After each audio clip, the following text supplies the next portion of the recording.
first episode begins with a calm yet sorrowful atmosphere where Elsha, a young woman from a noble family, sits among her relatives feeling invisible. Everyone praises her sister while treating her as useless and incapable. Deep down, Elsha longs for someone to notice her worth. One day, her father suddenly announces that she will marry the famous war hero Archduke Iceberg, a man known for his cold heart and distant personality. Shocked but obedient, Elsha accepts her fate without protest. After the marriage, she travels to her new home, a grand, intimidating mansion covered in silence. When she arrives, her husband is nowhere to be found. Instead, she is greeted by his two adopted sons, Wilbert and Hugh, who look at her with suspicion and dislike. Their cold stares and harsh words make her realize how difficult her new life will be. Elsha steps deeper into her new life at the Grand Manor, still reeling from the shock of her sudden marriage and the cold welcome from her two stepsons. She wanders the halls of the mansion, hearing whispered rumors about the mysterious Archduke Iceberg and how distant he is from everyone, even his own children. Meanwhile, Wilbert and Hugh continue to treat her with suspicion. Wilbert scowls and refuses to speak much, while Hugh watches silently, his eyes full of unasked questions. Feeling adrift, Elsha attempts a small gesture. She offers a warm greeting to the boys over breakfast, trying to break the ice. But Wilbert snaps back, stating that their father never consulted them and they resent the sudden change. Hugh remains silent, but his expression betrays inner turmoil. Despite the painful rebuff, Elsha inwardly vows not to give up. She realizes that if she is to become part of this family, she must not only prove her worth to others, but also find a way to reach the hearts of these guarded children. The episode ends with Elsha standing on the manor balcony at dusk, watching the shadows grow, and silently promising herself that tomorrow she will try again, with patience, courage, and hope. When Elsha continues her efforts to integrate into her new home and gain the trust of her husband's sons. She bakes a carrot cake using a recipe from the region of the boy's late mother, which prompts a softened reaction from the elder son, Wilbert. This small gesture opens a moment of connection between them, as he acknowledges her background and lack of magical skill, and they share a more honest conversation. Later, Elsha overhears the younger boy, Hugh, being unfairly treated by his tutor, which triggers her standing up for him. She intervenes strongly, asserting her status in the household. At exactly that moment, her husband, the Archduke Iceberg, returns home and witnesses the scene. His arrival marks a turning point. Elsha's protective action earns notice, signaling that her role in this new family may be more meaningful than she thought. Elsha finally steps up in a way that catches the attention of her household. When she witnesses the tutor treating the young boy unfairly, she intervenes, unafraid and firm, despite her usual self-doubts. At that moment, her husband, Archduke Iceberg, returns and sees her protectiveness and integrity. Rather than reproach, he offers praise, acknowledging that Elsha's kind-hearted courage is exactly what the family needed. Later, the formal ceremony of their marriage takes place, marking not just a union of title, but a turning point in their relationship, from distant partners to something more sincere. Elsha stands beside him, newly recognized and respected, and for the first time, she feels her role might be meaningful. On their first night, Elsha was nervous, unsure how to act.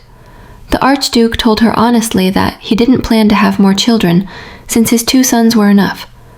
But Elsha softly replied that she would take care of them as her own, because what they needed wasn't power, it was love. He calmly suggested that they all stay together for the night, partly to reassure the children, and partly to ensure Elsha wasn't left alone. So, the four of them shared one bed, the Archduke on one side, Elsha in the middle, and the two children between them. As the night grew quiet, Wilbert, half asleep, murmured that he was scared Elsha might leave them like their birth mother had. Hearing this, Elsha's heart ached. She softly brushed his hair, whispering that she would never abandon them. The Archduke, pretending to sleep, heard every word. For the first time, he saw how deeply Elsha cared, not out of duty, but from genuine love. He didn't speak, but his eyes softened in the darkness. That night became a silent turning point, the moment when the cold household began to feel like a real family. The Archduke's thoughts lingered on Elsha's gentle warmth, realizing that perhaps her presence was what his home had always been missing. Soon after, the Archduke entered the dining hall, his posture as composed and regal as ever. But there was something different in his tone. Instead of the usual cold greetings, he spoke politely, even softly. "Good morning, Elsha." Those few words, ordinary as they were, carried a quiet acknowledgement, a sign that he now saw her not as a stranger, but as his wife and the children's guardian. During breakfast, the conversation turned serious. The Archduke, in his calm and commanding voice, declared before the servants that Elsha would now be the lady of the house. Her duties would include overseeing the household affairs and caring for the children in his absence. It was both an honor and a challenge. Later that day, something unexpected happened. The Archduke personally offered to accompany her into town to select new clothes suitable for her status. For a woman who had always been overlooked, this simple gesture felt extraordinary. At the tailor's shop, Elsha's modest nature clashed with the luxurious fabrics and glittering accessories presented to her. She hesitated to choose anything expensive, feeling unworthy of such finery. But when the Archduke noticed her discomfort, he quietly said, "You are my wife now. You represent this house. Choose with confidence." It wasn't just permission. It was affirmation. And in that small, subtle moment, Elsha felt truly seen. As the day ended and they returned home, she noticed something new in the Archduke's eyes. Not warmth exactly, but a gentleness struggling to surface beneath the ice. And when she entered her room, she was surprised. It was her stepsister in her room. Elsha faces a challenge not from the cold mansion or its people, but from her own past. Her stepsister, Kalin, suddenly appears at the Archduke's estate, dressed elegantly and wearing her usual air of arrogance. Kalin has always looked down on Elsha for being the useless daughter without magic, and now she arrives pretending to care, but her real motive soon becomes clear. She has come to ask for money. Kalin mocks Elsha's new life, laughing at the idea that she's married to the powerful Archduke. She claims Elsha must be living in luxury now and insists she share her good fortune. Her words are sharp and cruel, filled with jealousy and entitlement. Elsha listens quietly at first, her hands trembling, but when Kalin's insults grow too personal, belittling the children and questioning Elsha's worth, something inside her changes. For the first time, Elsha stands tall. Her voice, usually gentle and hesitant, turns steady and firm. She tells Kalin that she will not give her a single coin because her duty now is to her husband and his children, not to someone who only remembers her when she wants something. Elsha reminds Kalin that she is no longer the powerless daughter of the Duke, but the Archduke's wife and the lady of his house. Stunned by Elsha's confidence, Kalin's pride shatters. She hurls a few bitter words and storms out, humiliated. As the door closes, Elsha feels her heart pounding, not from fear, but from strength. For the first time, she realizes she can stand up for herself and protect the life she's building. One morning, panic spread through the halls when Hugh suddenly burst into tears. His favorite plushie, a small hand-sewn toy given to him by his late mother, had gone missing. It was the only thing that helped him sleep, his most precious treasure. Seeing him cry, Elsha immediately bent down and promised gently, "Don't worry, Hugh. I'll find it for you, no matter where it is." And so began a long search through the vast, cold mansion. Elsha checked the children's rooms, the study, and even the storage rooms.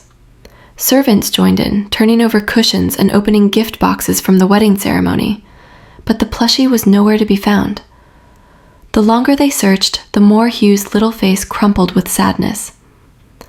Not wanting him to lose hope, Elsha decided to check outside, even though the snow had begun to fall again.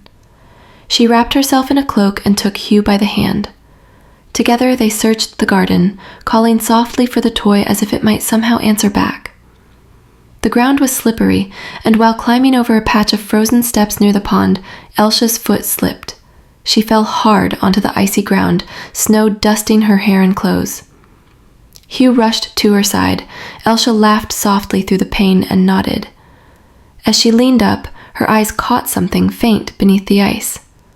A tiny fabric shape frozen under the surface of the shallow pond.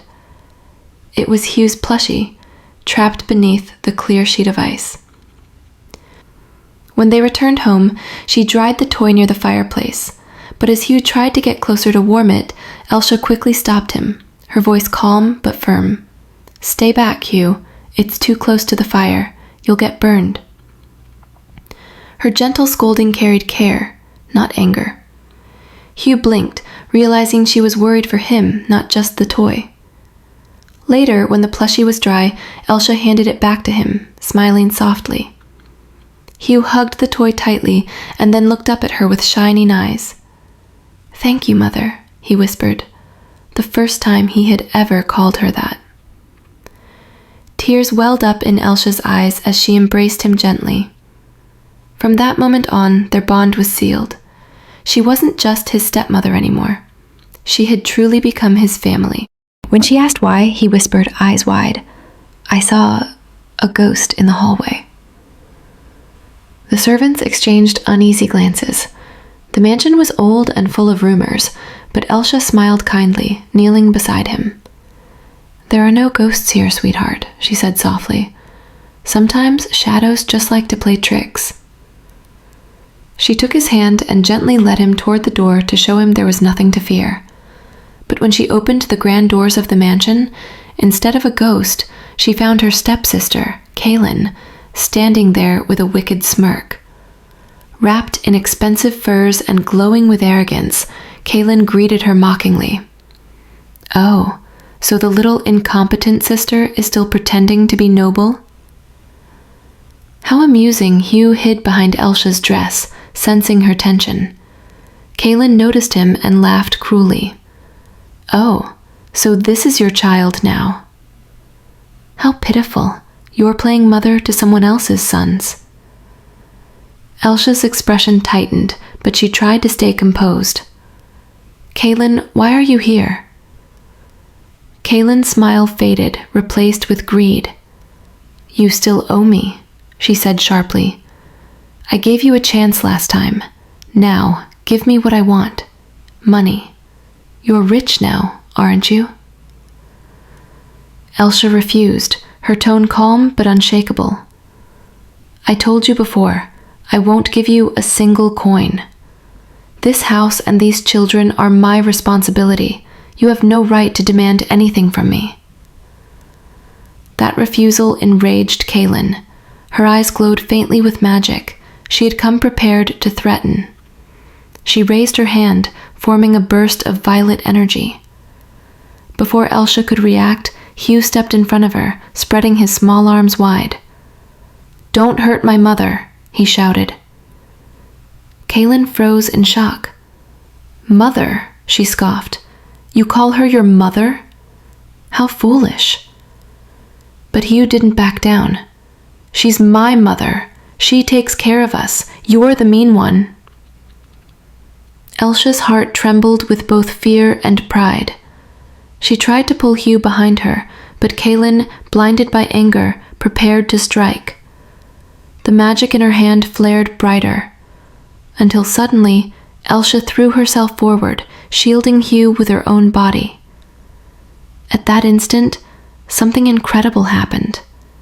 Hugh's eyes shone an icy blue, and a rush of power exploded from him. Kaylin stumbled back, horrified by the boy's power. Hugh stood trembling, staring at his hands. The energy had come from deep within. his latent magic, awakened by fear and love.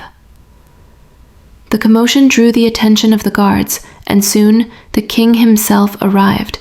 The room was still frozen, Elsha holding Hugh tightly, as Kaelin stood paralyzed in disbelief. Observed for this day when Hugh's true power revealed itself, and Elsha's courage forever earned the respect of the royal court. Elsha and Hugh fell silent. Hugh's magic began to manifest his emotions in the air. The frost around them shimmered, taking shape, forming glowing ice statues that depicted fleeting memories. The king can immediately sense the immense magical power flowing through him. When Kaelin tries to speak, stammering excuses and blaming Elsha for causing trouble, the king raises a hand and says firmly, "When Hugh speaks, no one else shall speak." His voice carries authority that silences the entire hall. With a flick of his hand, a ribbon of magic swirls from his fingers. Kaelin's mouth freezes shut with a thin layer of ice, leaving her wide-eyed and speechless. The king turns to her coldly. "You have insulted a noble lady in her own home and frightened a child under royal protection. Leave this place immediately." Then the king turns his gaze to Elsha. His expression softens. "You did well," he says. "Not everyone can awaken such courage and power in a child. You've done what even magic could not, given him warmth." The servants, who had been hiding behind pillars, finally step forward. Their faces are filled with awe and gratitude. "My lady," one of them says softly, "after so long, we've finally seen young Master Hugh smile and speak freely." Tears glisten in Elsha's eyes as she bows humbly, overwhelmed by their words. Hugh, still clutching Elsha's hand, looks up at her shyly and says in a small voice, "I'm hungry." Everyone laughs, a sound that hasn't filled the mansion in a very long time. At dinner, Hugh eats more than usual, chatting between bites. Later that night, as the house grows quiet again, Elsha finds herself lost in thought. But her worries fade when she notices someone standing at the hallway door. Wilbert, the elder son. He hesitates for a moment, then steps closer. "Mother, can we talk?" he says softly.